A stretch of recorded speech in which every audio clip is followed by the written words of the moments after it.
Durrell, March the 17th, 1986, at Bladensburg High School. I was 15, he was 16. We met wandering the hallways when we should have been in class. It was just like yesterday. I can just think back how when, we walked past each other and we glimpsed at one another.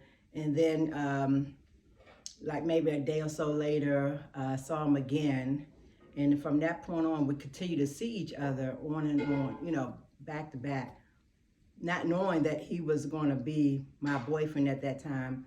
So Bladensburg High School has a lot to do with us meeting for the very first time. We had some mutual friends, and they had introduced us, but we had already saw one another throughout the years, throughout the days, throughout the months.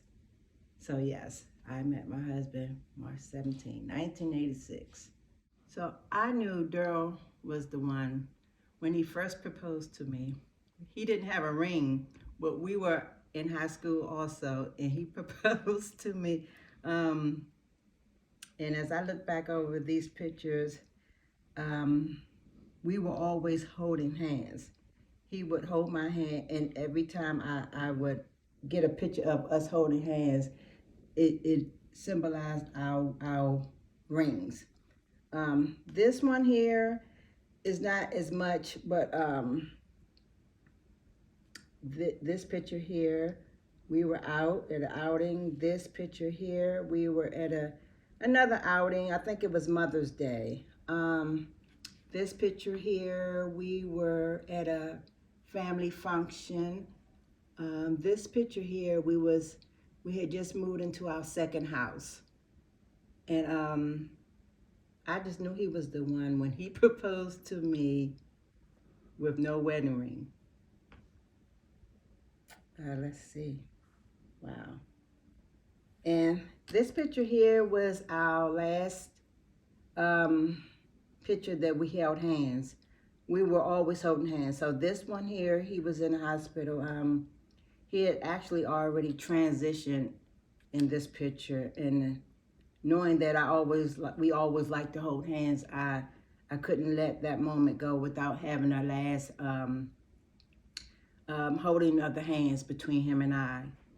So again, I knew he was the one because he proposed to me all those years ago. We've been together 35 years prior to him passing, and it was about 35 years he proposed to me as well, and we were married 30 and a half years.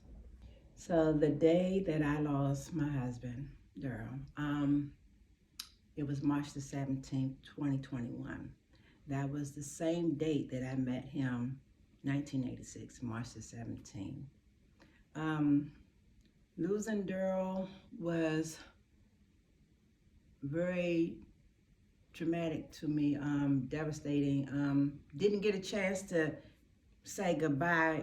When someone passes, you very rarely do you get the chance to say goodbye. But the conversation we had the night prior to, because it was COVID, we couldn't go I couldn't visit him at the hospital. When speaking to one of the nurses, she stated that they can have visitors. So my first thing was, I'm coming up there in the morning. Got the call on March the 17th at 2:49 a.m. Thinking that the doctor was calling me to give me an update on how he was doing. She was a little hesitant, so I knew something wasn't right. And then when she started explaining to me that his heart had stopped, it felt like my heart had stopped. It felt like my heart had stopped. So I told her to do everything she could do, to save him. And she explained to me, and she reassured to me they were already on it. I got another call saying that they got his heart to start beating again, and then another call. I mean, these calls were coming back to back. And at that point, I kind of felt in my gut, I had a gut feeling that, they did as much as they could. And when she called me back, she told me, Mrs. Gilchrist, we did our best. And from that moment, I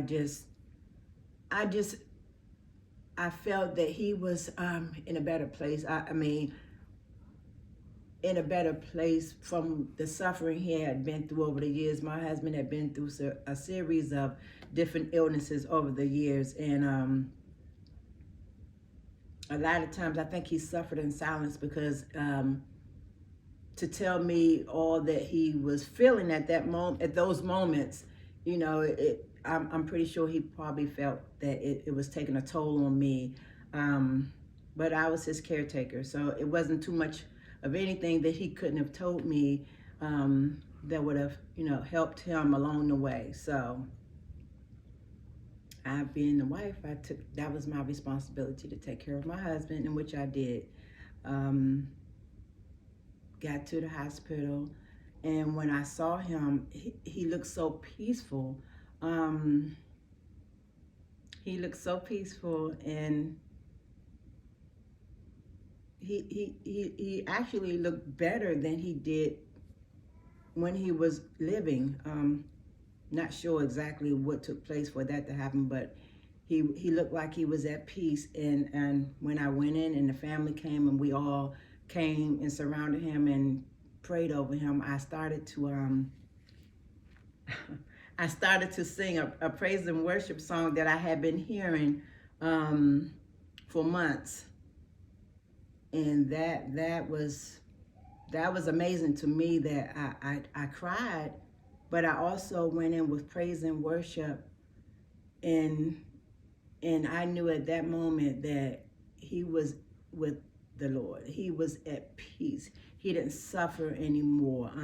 You know, a lot of times people, they pray for a person to be healed, not knowing that the real healing is with the Lord and Savior. So I know at this moment my husband is in a better place, and he's not here anymore suffering. The advice I would give to any wife who has lost her husband: love beyond your situation. Situations happen every day. Some that you have control of, some you don't. It amazes me how sometimes we get mad at the smallest things, and then when you think about it, you can't even remember what it was that you were actually mad about. My husband and I would go through those same exact things. We had a thing where we would say, never go to bed mad. How many of us know that we went to bed mad on a lot of occasions? But we made sure that it was either him or I, maybe not both of us at the same time, but we would get to a point we couldn't take not talking to one another after a while. So again, my advice would be love, pass through, over, however the situation. No situation is bigger than losing a loved one, losing a spouse, because you don't get them back. He's not coming back, and I could be one saying I wish I had a chance to tell him I love him. But the good thing about that one, I was able to tell him. We were able to tell one another the night prior to him passing. We had a conversation for about maybe 45 minutes to an hour, and we were able to tell one another we loved each other, and that played a big part in my life after he passed, because even though we weren't able to say our last goodbyes, we were able to say good night and I love you prior to him passing. And that means a lot to me, and it resonates in my heart that I could tell that story over and over again. I was able to tell him I loved him, and he was able to tell me the same. So love beyond your situation.